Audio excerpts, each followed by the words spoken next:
أعوذ بالله من الشيطان الرجيم. بسم الله الرحمن الرحيم.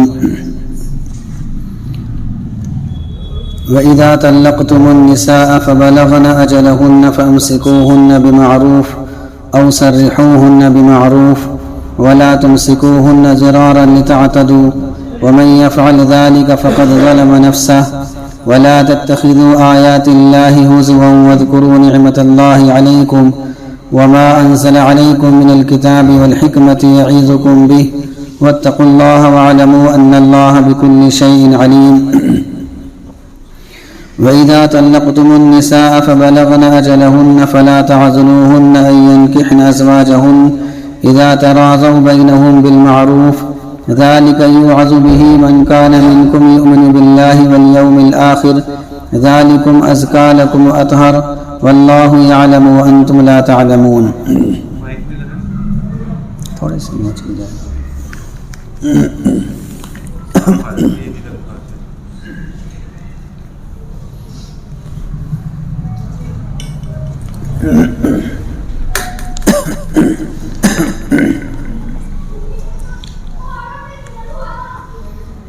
وَإِذَا طَلَّقْتُمُ النِّسَاءَ فَبَلَغْنَ أَجَلَهُنَّ فَأَمْسِكُوهُنَّ بِمَعْرُوفٍ أَوْ سَرِّحُوهُنَّ بِمَعْرُوفٍ، اور جب تم اپنی بیویوں کو طلاق دے دو اور پھر وہ اپنی عدت کو پہنچ جائیں تو تم ان کو دستور کے مطابق روک لو یا ان کو دستور کے مطابق چھوڑ دو. وَلَا تُمْسِكُوهُنَّ ضِرَارًا لِتَعْتَدُوا، اور تم ان کو نہ روکو نقصان پہنچانے کی غرض سے تاکہ تم ان پر ظلم و زیادتی کرو. وَمَن يَفْعَلْ ذَلِكَ فَقَدْ ظَلَمَ نَفْسَهُ، اور جو شخص ایسا کرے گا تو وہ خود اپنی ذات پر ظلم کرے گا. وَلَا تَتَّخِذُوا آيَاتِ اللَّهِ هُزُوًا، اور تم اللہ تعالیٰ کی آیتوں کا مذاق نہ اڑاؤ. وَاذْكُرُوا نِعْمَةَ اللَّهِ عَلَيْكُمْ، اور تم اپنے اوپر اللہ تعالیٰ کی نعمت کو یاد کرو. وَمَا أَنزَلَ عَلَيْكُمْ مِنَ الْكِتَابِ وَالْحِكْمَةِ يَعِظُكُمْ بِهِ، اور اس چیز کو یاد کرو جو اللہ تعالیٰ نے تم پر نازل کی ہے، یعنی کتاب اور حکمت. اللہ تعالیٰ اس کے ذریعے سے تم کو نصیحت کرتا ہے. واتقوا اللہ، اور تم لوگ اللہ تعالیٰ سے ڈرو. وَاعْلَمُوا أَنَّ اللَّهَ بِكُلِّ شَيْءٍ عَلِيمٌ، اور جان لو کہ اللہ تعالیٰ ہر چیز کا علم رکھنے والا ہے. اس سے پہلے طلاق کے مسائل چلے رہے تھے اور اس میں ایک مسئلہ رہ گیا تھا جو ہم نے جان بوجھ کر چھوڑا تھا، خلا کا مسئلہ. بیچ میں مسئلہ آیا تھا خلا کا. اصل مسئلہ یہ ہے کہ طلاق دینے کے بدلے میں شوہر اپنی بیوی سے مال نہیں لے سکتا. اور یہ چاہے کہ میں طلاق بھی دوں اور مال بھی حاصل کر لوں تو اس کی اجازت نہیں ہے، یہ شریعت کی خلاف ہے. ایک صورت ہے کہ شوہر کو مال لینے کی اجازت ہے، وہ ہے خلا. خلا کسے کہتے ہیں؟ دیکھیے، شریعت نے میاں بیوی دونوں کو کچھ نہ کچھ حقوق دیے ہیں. ایسا نہیں کہ سارے حقوق صرف مرد ہی کو دے دیے اور عورت نکاح کر کے گویا کہ پھنس گئی ہو، ایسا نہیں. اگر آپس میں محبت نہیں ہے اور زندگی گزارنا بہت مشکل ہو رہا ہے اور شوہر بہت زیادہ ظلم و زیادتی کا برتاؤ کر رہا ہے تو اب عورت کے لیے بھی ایک آپشن ہے، اور وہ یہ ہے کہ خلا لے لے. یعنی شوہر سے طلاق کا مطالبہ کرے کہ جب تو میرا حق ادا نہیں کر پا رہا ہے اور میرے ساتھ تو ظلم و زیادتی کا برتاؤ کر رہا ہے تو پھر تو مجھ کو آزاد کر دے. تو اب یہ شوہر اس کو آزاد کرے گا اور یہ چاہے تو یہ قید لگا دے گا کہ میں تجھے آزاد اس وقت کروں گا، میں تجھے طلاق اس وقت دوں گا جب کہ تو مجھے اتنا مال دے دے. اور مال بھی اتنا لے سکتا ہے جتنی اس کی مہر ہے، مہر سے زیادہ نہیں لینا چاہیے. مثال کے طور پر 1 لاکھ روپیے مہر ہے اور مہر اس نے ادا کر دی یا ادا نہ کی، دونوں صورتیں۔ اب بیوی اس کے ظلم و ستم سے پریشان ہے، بیوی نے اپنا حق مانگ لیا کہ مجھ کو آزاد کر دو تاکہ میں کہیں اور سکون کی زندگی بسر کر سکوں، تو اب شوہر یہ کہہ رہا ہے کہ میں تمہیں اس وقت آزاد کروں گا اور اس وقت طلاق دوں گا جبکہ مجھے تم 1 لاکھ روپے دے دو، یا دوسرے الفاظ میں یوں کہہ دے کہ جو میں نے تمہیں مہر دیا تھا تم اس کو معاف کر دو، میں تمہیں اب مہر نہیں دوں گا، اگر مہر دے چکا ہے تو اس کو لے لے واپس۔ اور بیوی اس کے چونکہ ظلم و ستم سے پریشان ہے اور وہ اس شرط پر راضی ہو جائے تو اب جب شوہر طلاق دے گا تو یہ طلاق بائن ہوگی، ایک ہوتی ہے طلاق رجعی، ایک ہوتی ہے طلاق بائن۔ طلاق رجعی میں تو رجوع کا حق ہوتا ہے، یعنی عدت کے دوران بیوی سے رجوع کر سکتا ہے بغیر اس کی مرضی کے، اس کے ساتھ ویسے ہی تعلقات قائم کر سکتا ہے جو نکاح کے بعد ہوتے ہیں۔ لیکن اگر طلاق بائن ہو جائے تو اب نکاح کی ضرورت پڑے گی، اور نکاح ہوتا ہے دونوں کی مرضی سے، ایک کی مرضی سے نکاح نہیں ہوتا، ایک کی مرضی سے نکاح نہیں ہوتا، دونوں کی مرضی چاہیے۔ اسی طریقے سے اگر کسی نے 2 طلاق دی یا 1 طلاق رجعی دی، عدت پوری ہو جائے تو عدت پوری ہونے کے بعد یہ بھی اب بائن ہو جائے گی، یعنی اب ازدواجی تعلقات قائم کرنے کے لیے ضروری ہے کہ آپس میں نکاح ہو اور دوسرے نکاح کی ضرورت پڑے گی۔ تو بہرحال اگر یہ شرط رکھ دی عورت نے اور بیوی نے اس کو اور شوہر نے اس کو قبول کر لیا تو اب یہ طلاق بائن ہوگی۔ اللہ کے نبی صلی اللہ علیہ وسلم سے ایک عورت نے شکایت کی اپنے خاوند کی، اور یہ کہا کہ میں ان کی دینداری پر شک نہیں کرتی اور نہ ہی میں ان کی دینداری پر کوئی شکایت کرنے آئی ہوں، بس مجھے ان کی ناشکری ناپسند ہے کہ وہ ہمیشہ ناشکری کے الفاظ کہتے رہتے ہیں، تو اس لیے میں ان سے علیحدگی اختیار کرنا چاہتی ہوں۔ اللہ کے نبی صلی اللہ علیہ وسلم نے فرمایا کہ وہ باغ جو اس نے تم کو مہر میں دیا تھا کیا تم اس کو واپس دینے پر راضی ہو؟ تو اس نے کہا جی میں واپس دینے پر راضی ہوں۔ تو اللہ کے نبی صلی اللہ علیہ وسلم نے اس باغ کو لے کر اس کے شوہر کے حوالے کیا اور اس سے کہا کہ تو اس کو آزاد کر دے، اس کو طلاق دے دے۔ تو اس حدیث سے پتہ چلتا ہے کہ خلا عورت اگر کرائے اور مال کے ذریعے سے کرائے تو اس کی اجازت ہے، اور آیت میں بھی ہے، یہ آیت میں بھی بتا دیا کہ مال لینے کی اجازت ہے، لیکن طلاق میں نہیں، خلا میں ہے یہ، اور خلا ہوتا ہے بیوی کی طرف سے۔ لیکن یہ ایسا نہیں کہ جب بیوی کی مرضی ہو جب چاہے خلا چاہ لے اور شوہر سے مطالبہ کرنے لگ جائے یا عدالت کا دروازہ کھٹکھٹانے لگ جائے کہ مجھے اپنے شوہر سے علیحدگی چاہیے، ایسا نہیں، بلکہ شرعی کوئی کمی ہونی چاہیے۔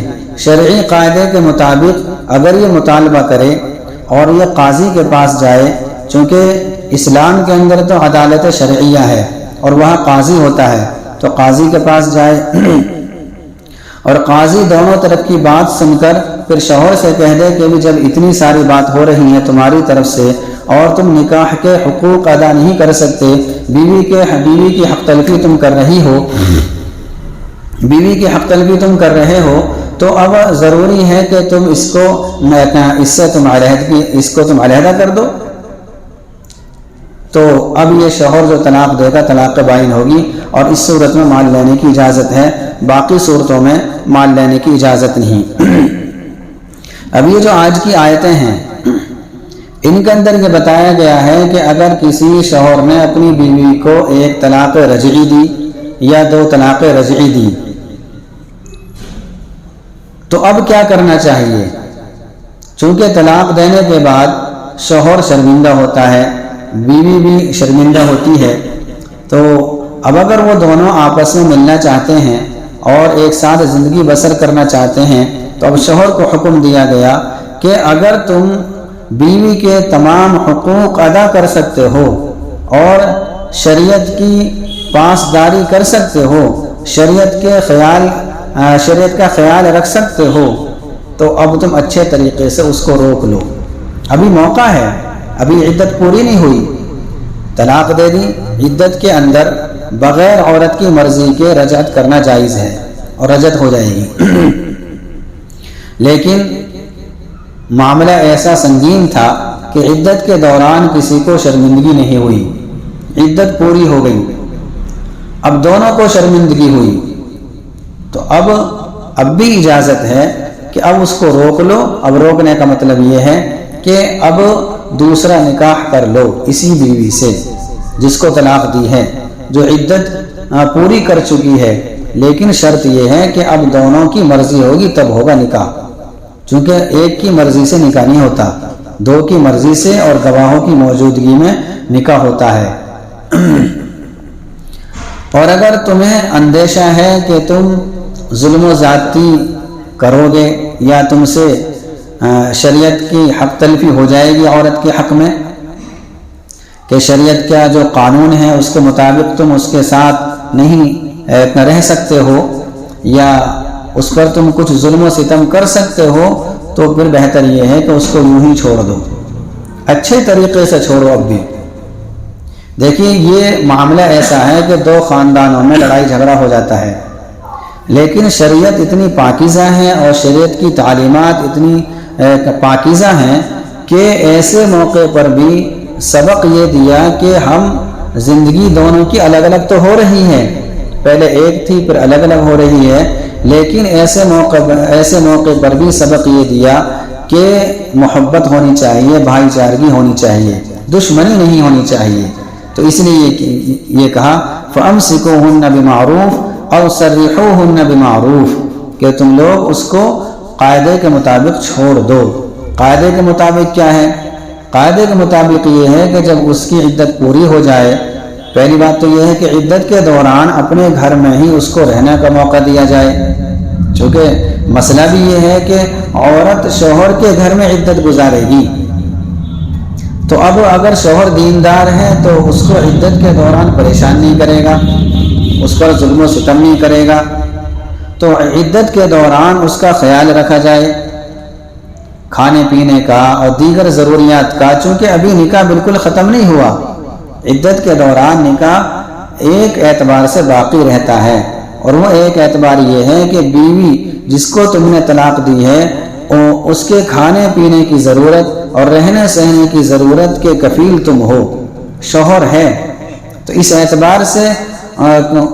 اعتبار سے اس کا نکاح باقی ہے۔ تو اگر تمہیں چھوڑنا ہی ہے تو اچھے طریقے سے چھوڑو، اور جب عدت پوری ہو جائے تو اب اس کو کچھ نہ کچھ ہدیہ بھی دو، اور کم سے کم ایک جوڑا دے دیا کرو تاکہ محبت باقی رہے، اور جو دشمنی ہو رہی تھی اس موقع پر وہ دشمنی ختم ہو جائے۔ اصل ہے دشمنی نہ ہونے پائے، چونکہ دو کا مزاج پوری زندگی ایک جیسا رہے اور دونوں برداشت کرتے رہیں، یہ کوئی ضروری نہیں۔ اگر کسی کو آپشن ہی نہ ملے، کسی کو گنجائش ہی نہ دی جائے، تو پھر تو آدمی مجبوراً زندگی بسر کرے گا، جیسا کہ ہمارے علاقے میں ہوتا ہے۔ ہمارے علاقے میں آسان نہیں ہے طلاق دینا، یعنی ضرورت میں بھی نہیں دے سکتا آدمی، اگر شرعی ضرورت ہے تب بھی اگر طلاق دے گا تو بہت سارے جھمیلے ہو جائیں گے، خاندانوں میں نفرت، چونکہ ایک تو دینداری کی کمی ہے، اگر دینداری ہو تو اگر طلاق دینے کی ضرورت پڑ ہی جائے مجبوری میں تو آپسی دشمنی نہیں ہوگی، چونکہ قانون کے مطابق یہ عمل کرے گا، اور جب وہ رخصت ہوگی تو اس کو کچھ نہ کچھ ہدیہ دے گا، پیسے دے سکتا ہے اور جوڑا دے سکتا ہے۔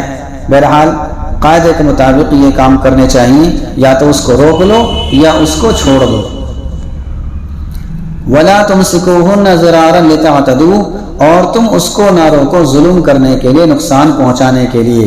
ایسا نہ ہو کہ تم نے طلاق دے دی، اب جب عدت پوری ہونے والی ہوئی اب تم نے فوراً رجوع کر لیا، پھر اس پر ظلم و ستم وہی پہلے والا، پھر اس کو طلاق دے دی، پھر اسی طریقے سے عدت پوری ہونے والی ہوئی پھر اس سے رجوع کر لیا۔ اس طریقے سے عورت نہ تو آزاد ہوگی اور نہ ہی اس کا کوئی حق ادا ہوگا، عورت پریشان ہو جائے گی۔ زمانے جاہلیت میں لوگ ایسا ہی کیا کرتے تھے، چونکہ وہاں تو 3 اور 4 کا تصور تھا ہی نہیں۔ وہاں تو یہ تھا کہ عورت کو طلاق دے دی، جب عدت پوری ہونے والی ہوئی فوراً اس سے رجوع کر لیا، پھر طلاق دے دی، پھر رجوع کر لیا۔ اس طریقے سے برسوں ان کے ساتھ، اپنی بیویوں کے ساتھ ایسا ظلم کرتے تھے کہ نہ تو وہ دوسرے کے پاس جا کر سکون کی زندگی بسر کر سکتی ہے، اور نہ ہی یہاں رہ کر اس کا کوئی حق ادا کیا جا رہا ہے۔ تو اسلام نے اس کی اجازت نہیں دی۔ اسلام تو یہ کہتا ہے کہ یا تو اچھے طریقے سے اس کو چھوڑ دو، یا اچھے طریقے سے اس کے ساتھ رہنا شروع کر دو، اور آگے وارننگ دے دی وَمَن يَفْعَلْ ذَلِكَ، اور جو ایسا کرے گا، یعنی اس کو ظلم اور ستم اس پر ڈھانے کے لیے اس کو بار بار روکے گا چھوڑے گا، روکے گا چھوڑے گا، تو فقد ظلم نفسا، تو اس نے اپنی ذات پر ظلم کیا۔ اپنی ذات پر کیسے ظلم ہوگا؟ آخرت کے اعتبار سے تو ہے ہی ہے، چونکہ وہ غلط کام کر رہا ہے۔ یہ کام صحیح نہیں ہے کہ بیوی کو پریشان کرے۔ بیوی کو کیا، کسی کو بھی پریشان کرنے کی اجازت نہیں۔ یہاں تو اس عورت کو منع کیا جا رہا ہے جس لڑکی نے، جس عورت نے آپ کی خاطر اپنے سارے خاندان کو چھوڑ دیا، آپ کے لیے اس نے اتنی ساری قربانی دے دی، اور یہ شوہر یہ بددین ہے، یہ اس پر ظلم و ستم ڈھا رہا ہے، تو اس نے گویا کہ اپنے اوپر ظلم کیا آخرت کے اعتبار سے، اور دنیا کے اعتبار سے بھی یہ کوئی سکون کی زندگی بسر نہیں کرے گا۔ ظالم جو ہوگا، چاہے وہ ظالم کوئی بھی ہو، یہاں تو بیوی پر ظلم کرنے والا ظالم ہے، شوہر ہے، لیکن اگر بیوی سے ہٹ کر کسی پر بھی اگر کوئی ظلم و زیادتی کر رہا ہے، وہ ظالم کبھی بھی سکون کی زندگی بسر نہیں کر سکتا۔ یہ الگ بات ہے، وہ اپنے کام کو اچھا سمجھتا ہے کہ آج تو میں نے فلاں کے ساتھ ظلم کر دیا، آج تو میں نے فلاں کے تھپڑ مار دیا، آج تو میں نے یہ کر دیا وہ کر دیا۔ وہ اپنے اس عمل کو اگرچہ اچھا سمجھ رہا ہے، لیکن وہ بہت ساروں کی بد دعائیں لے رہا ہے، اور ضروری نہیں کہ بد دعا کا اثر اسے دکھائی دے۔ دین سے محرومی اور دین سے دوری، یہ بھی کیا ہے، اللہ تعالیٰ کی ناراضگی کا سبب ہے، اور دوسروں کی بد دعاؤں کا اثر ہو سکتا ہے۔ اس نے ظالم کبھی خوش نہیں رہ سکتا، سکون کی زندگی بسر نہیں کر سکتا، تو اس اعتبار سے اس نے دنیا میں بھی اپنی ذات پر ظلم کر لیا۔ وَلَا تَتَّخِذُوا آيَاتِ اللَّهِ هُزُوًا، اور تم اللہ تعالیٰ کی آیتوں کا مذاق نہ بناؤ۔ یہ مذاق ہی تو ہے کہ جب چاہا بیوی کو چھوڑ دیا، اور شریعت کے خلاف کیا جا رہا ہے، 3 طلاق دے دی پھر بھی اپنے گھر میں رکھا جا رہا ہے۔ یہ شریعت کے خلاف نہیں تو اور کیا ہے؟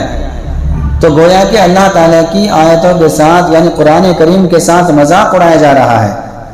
ایک تو یہ ہے کہ زبان سے اللہ تعالیٰ کی کسی بھی آیت کا، قرآن کریم کی کسی بھی آیت کا مذاق اڑایا جائے، اگر کوئی زبان سے اڑا دے مذاق، اور مذاق میں کوئی بات کہہ دے، شریعت کی ادنا سے ادنا بات کا اگر کوئی مذاق بناتا ہے تو وہ کافر ہو جائے گا۔ لیکن ایک مذاق کا طریقہ یہ ہے کہ اپنی من مانی شریعت میں کرنا، یہ بھی ایک مذاق ہے۔ تو یہاں چونکہ طلاق کا مسئلہ چل رہا ہے، تو طلاق میں مذاق یہ ہوگا کہ جب چاہا طلاق دے دی، جب چاہا اس کو رکھ لیا، کوئی ٹھکانہ ہی نہیں ہے۔ اگر کوئی شریعت کی تعلیم بتاتا ہے تو وہ بھی سمجھ میں نہیں آتی۔ اس لیے اللہ تعالیٰ کی آیتوں کا مذاق مت اڑاؤ، یعنی منمانی مت کرو، شریعت کے مطابق کام کرو۔ اگر نوبت آ جائے طلاق کی، مثلا ایک طلاق کی نوبت آ گئی، اس نے عدت گزار لی، اب اگر اس کے ساتھ رہنا ہے تو دوسرا نکاح کر لو، یہ ہے شریعت کے مطابق۔ اسی طریقے سے اگر غصے میں اور آپے سے باہر ہو کر 3 دے دی، پھر اگر اس کے ساتھ رہنا چاہتے ہیں تو اب حلالے کے بغیر نہیں، یہ ہے شریعت۔ یعنی اپنی مرضی کے اجی میں نے تو 1 ساتھ دی تھی، اجی میں نے تو 1 سانس میں دے دی تھی، اجی میرا تو ارادہ بھی نہیں تھا۔ ایک اس کا مطلب یہ بھی ہے کہ وَلَا تَتَّخِذُوا آيَاتِ اللَّهِ هُزُوًا، کہ اگر کوئی شخص مذاق میں بھی طلاق کے الفاظ اپنی زبان سے نکال دے گا تو طلاق واقع ہو جائے گی۔ اس کو مذاق مت سمجھو، یعنی مذاق میں بھی طلاق ہو جائے گی، ہوتا ہے ایسا۔ مسئلے آتے ہیں کہ جی میں تو مذاق کر رہا تھا. ارے تجھے مذاق یہی ملی تھی کہ تو طلاق کے الفاظ نکال اپنی زبان سے؟ کبھی مذاق تو نے بندوق سے تو نہیں کی بھی کوئی کسی کے بندوق کی گولی مار دے یا لگ جائے اور کہ میں تو مذاق میں مار رہا تھا، تو بتائیے کہ کیس اس پر ہوگا یا اس سے واپس لے لیا جائے گا کہ بھی یہ تو مذاق کر رہا تھا، چلو کوئی بات نہیں. جب وہاں مذاق نہیں سمجھا گیا تو طلاق میں کیسے سمجھا جائے گا؟ طلاق تو ہو جائے گی، جیسے گولی لگ جائے گی، بندوق کا چھرا لگ جائے گا، ایسے ہی طلاق لگ جائے گی اور پڑ جائے گی طلاق. تو اس لیے مذاق نہیں بنانا چاہیے. وَاذْكُرُوا نِعْمَةَ اللَّهِ عَلَيْكُمْ وَمَا أَنزَلَ عَلَيْكُمْ مِنَ الْكِتَابِ وَالْحِكْمَةِ، اور تم اپنے اوپر اللہ تعالیٰ کی نعمتوں کو یاد کرو اور کتاب کو بھی یاد کرو. اللہ تعالیٰ نے تم پر جو کتاب نازل کی ہے اس کو بھی یاد کرو، اور حکمت کی باتیں کتاب کے اندر ہیں ان کو بھی یاد کرو. اس میں یہ بتایا جا رہا ہے کہ قرآن کریم اللہ تعالیٰ نے ہم کو دیا ہے، یہ بہت بڑی نعمت ہے. قرآن کریم کے نازل ہونے سے پہلے سب جاہل تھے، کسی کو کچھ پتہ نہیں تھا، من مانی زندگی گزر رہی تھی، جیسے چاہا ویسے کر لیا، جب چاہا جب کر لیا، جب نہ چاہا جب نہیں کیا، کچھ بھی کام ہو. لیکن قرآن نے آ کر حکمت کی باتیں بتائیں، دین کی باتیں بتائیں. پھر اللہ کے نبی صلی اللہ علیہ وسلم نے اس قرآن کریم کو صحابہ تک پہنچایا تو وہی وہ صحابہ بن گئے جو پہلے جاہل تھے، اور وہ ایسے عالم بنے کہ ایک صحابی کے برابر کوئی پوری دنیا میں سارے کے سارے ولی اللہ بن جائیں، بہت بڑے متقی بن جائیں تو ان کے پیر کی دھول کے برابر بھی نہیں ہو سکتا. اتنے بڑے عالم بنے وہ سب سے بڑے عالم تھے. یعظکم بہ، اللہ تعالیٰ اس کے ذریعے سے تم کو نصیحت کرتا ہے. کس کے ذریعے سے؟ قرآن کریم کے ذریعے سے، کہ ایسا قرآن کریم کہ جس نے جہالت کا دور ختم کر دیا، اس کے ذریعے سے نصیحت کی جا رہی ہے. اب ہم اگر اب بھی نصیحت کو قبول نہ کریں تو اس میں ہمارا ہی قصور ہے. صحابہ کے سامنے آیتیں آتی تھی اور وہ نصیحت فوراً قبول کر لیا کرتے تھے. واتقوا اللہ، اللہ تعالیٰ سے ڈرو. وَاعْلَمُوا أَنَّ اللَّهَ بِكُلِّ شَيْءٍ عَلِيمٌ، اللہ تعالیٰ خوب جانتا ہے، اور جان لو کہ اللہ تعالیٰ ہر چیز کو جانتا ہے. اللہ تعالیٰ اس کو بھی جانتا ہے کہ تم نے کون سی طلاق دی ہے، کتنی دی ہیں. تو اگر ایک دی ہے تو ایک بتاؤ، دو دی ہیں تو دو بتاؤ، تین دی ہیں تو تین بتاؤ، آخرت برباد نہ کرو. اللہ تعالیٰ خوب جانتا ہے. یہاں تو بچ جاؤ گے. یہاں اگر دونوں میاں بیوی نے طے کر لیا کہ دو بتانی ہیں، دی ہیں تین، کیونکہ اگر تین بتا دی تو یہ علماء ہم پر فتویٰ اس بات کا لگا دیں گے کہ اب حلالے کی ضرورت ہے اور یہ عورت کوئی نہیں چاہتی. اب دونوں نے آپس میں طے کر لیا کہ دو بتانی ہیں، تو انہوں نے آخرت کا نقصان کیا. علماء فتویٰ لگاتے نہیں بلکہ مسئلے کو ظاہر کرتے ہیں کہ اب یہ صورت ہے. وَإِذَا طَلَّقْتُمُ النِّسَاءَ فَبَلَغْنَ أَجَلَهُنَّ فَلَا تَعْضُلُوهُنَّ أَن يَنكِحْنَ أَزْوَاجَهُنَّ إِذَا تَرَاضَوْا بَيْنَهُم بِالْمَعْرُوفِ، اور جب تم اپنی بیویوں کو طلاق دے دو اور پھر وہ اپنی عدت کو پورا کر لیں تو تم ان کو چھوڑ دو، تو تم ان کو نہ روکو اس بات سے کہ وہ اپنے شوہروں سے نکاح کر لیں جبکہ دونوں باہم رضامند ہو جائیں قاعدے کے مطابق. یہ صورت یہ بنے گی کہ اگر کسی شوہر نے اپنی بیوی کو طلاق دے دی، ایک دی یا دو دی، عدت پوری ہو گئی، اب دونوں کو شرمندگی ہوئی، شوہر بھی چاہتا ہے کہ میں اسی سے نکاح کر لوں، بیوی کا بھی رجحان یہ ہے کہ چلو میری زندگی برباد ہو رہی تھی، چلو میں وہیں چلی جاؤں. مثلا شوہر اچھا تھا، یہ تو غصہ آ گیا جس کی وجہ سے طلاق کی نوبت آ گئی، ورنہ واقعتاً اس کے اندر بہت ساری خوبیاں ہیں. شوہر بھی دیکھ رہا ہے کہ بیوی کے اندر بہت ساری خوبیاں ہیں، اچھی عادتیں ہیں، اس سے بہتر مجھے کوئی لڑکی نہیں مل سکتی. تو اب دونوں کی مرضی ہو گئی. اب یہ جو اس کے بھائی ہیں، والدین ہیں، اب اپنی لڑکی کو نہ روکیں، اب اس کو نکاح کرنے دیں اسی سے. ہوتا یہ ہے کہ جب کوئی شخص ہماری بچی کو، ہماری بیٹی کو کوئی طلاق دے دیتا ہے تو دشمنی ایک طرح کا جوش مارتی ہے، اب وہ دشمن بن گیا۔ اب ہماری بچی بھی چاہتی ہے کہ میں اسی کے پاس جاؤں، تو اب یہ جو باپ ہے، یہ جو بھائی ہے، یہ غصے میں آ کر اس کو منع کرتا ہے کہ تیرا کہیں اور کر دیں گے، وہاں نہیں کریں گے چاہے کچھ بھی ہو جائے۔ قرآن کریم اس کو منع کر رہا ہے۔ اگر قاعدے کے مطابق کر رہے ہیں، شریعت کے مطابق کر رہے ہیں، تو پھر تم کو روکنے کا حق نہیں۔ حضرت معقل بن یسار رضی اللہ تعالی عنہ نے اپنی بہن کا نکاح ایک صحابی سے کیا، کچھ دنوں کے بعد انہوں نے طلاق دے دی۔ تو اب پھر کچھ دن کے بعد جب عدت پوری ہو گئی تو حضرت معقل بن یسار پیغام لے کر آئے کہ میں آپ کی بہن سے دوبارہ نکاح کرنا چاہتا ہوں۔ بہن کی بھی مرضی تھی، انہوں نے صاف منع کر دیا اور یہ کہا کہ ہم نے تو تمہاری قدردانی کی تھی کہ ہم نے تم کو اپنی بہن دے دی، اور تم نے اس کی ناقدری یہ کی کہ تم نے طلاق دے دی، اب میں تمہارے نکاح میں کبھی بھی نہیں دوں گا اپنی بہن کو۔ اللہ کے نبی صلی اللہ علیہ وسلم کو پتہ چلا تو یہ آیت نازل ہوئی۔ یہ آیت نازل ہوگی، اس آیت کو سنتے ہی فوراً انہوں نے اپنی قسم کا کفارہ دیا اور حضرت معقل بن یسار کو بلا کر لائے اور کہا کہ میں تمہارا نکاح اپنی بہن سے کرتا ہوں۔ یہ ہے قرآن کریم کی آیت سن کر عمل کرنا۔ اللہ تعالی ہمیں بھی ایسا ہی بنا دے کہ قرآن کریم کی آیتیں ہمارے کانوں میں پڑھیں، اور کتنا ہی غصہ آ رہا ہو، کتنا ہی جوش آ رہا ہو کسی کے خلاف، اب اگر کوئی بات آ جائے تو ہم فوراً ایسا ہو جائے جیسا کہ ہم نے کوئی کام کیا ہی نہیں ہے۔ چنانچہ انہوں نے اپنی بہن کا نکاح ان سے کر دیا۔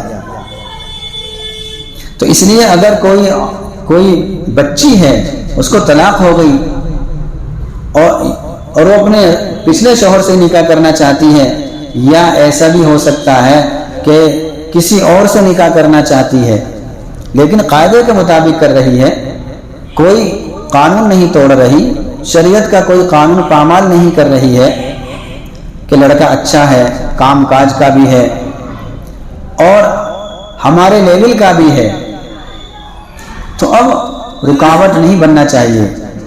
چونکہ اگر یہ ماں باپ رکاوٹ بنیں گے یا بھائی یا اور بھی کوئی رکاوٹ بنے گا تو کہیں ایسا نہ ہو کہ یہ دونوں گناہ میں مبتلا ہو جائیں، چونکہ دونوں کی مرضی ہے۔ بہتر یہ ہے کہ اب دونوں کا نکاح کر دو۔ یہاں بھی ہم سے چوک ہوتی ہے، اگر ہماری بچی اپنی مرضی کا اظہار کر دیتی ہے کہ ابو جان میں فلاں لڑکے سے نکاح کرنا چاہتی ہوں، جائز طریقے سے کہہ رہی ہے، وہ ایسی لڑکا کہہ رہا ہے کہ امی جان ابو جان میں فلاں لڑکی سے نکاح کرنا چاہتا ہوں، اور اس کی بھی مرضی ہے، لیکن اب ہماری جو سوسائٹی ہے وہ یہ ہے کہ نہیں، ہم کریں گے اپنی مرضی سے، تیری مرضی سے نہیں۔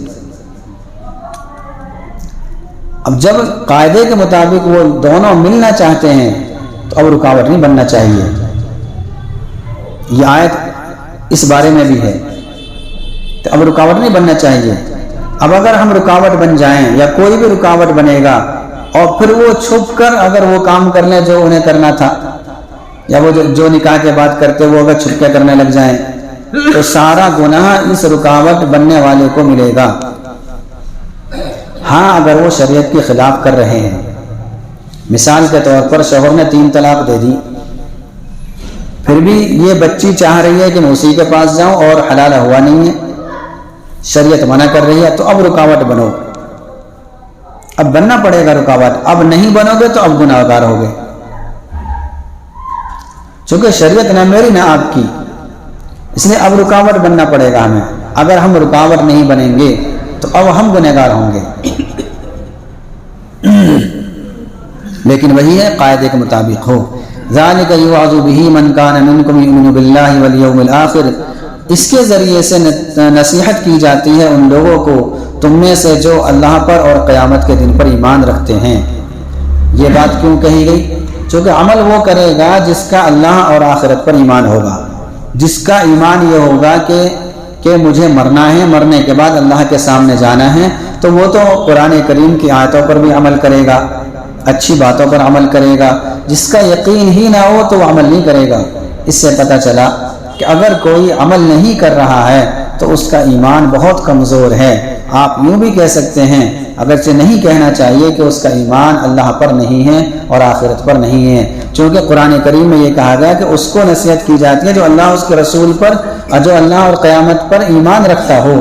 کیا مطلب؟ اس کا مطلب یہ ہے کہ جو اللہ پر ایمان رکھے گا، قیامت پر ایمان رکھے گا، وہ اس نصیحت کو قبول کر لے گا، وہ مان لے گا، جو نہیں مانے گا آپ سمجھ جائیں کیا ہوگا وہ۔